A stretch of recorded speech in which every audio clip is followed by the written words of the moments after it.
On February 13th, the world celebrates World Radio Day, honoring radio as one of the most trusted and accessible mediums of communication.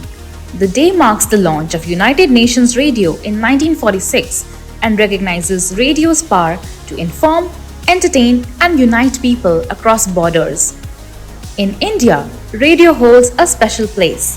From the iconic broadcast of All India Radio to today's vibrant FM and community stations, it connects nearly 99% of the population. In cities, remote villages, and border areas, radio remains a reliable companion, sharing government advisories, news, music, and cricket commentary in various languages. The 2026 theme, Radio and Artificial Intelligence, AI is a tool, not a voice, highlights how technology can strengthen radio, while the human voice continues to build trust. With over 500 community radio stations empowering local voices, India's radio story proves that even in today's digital age, this timeless medium continues to resonate.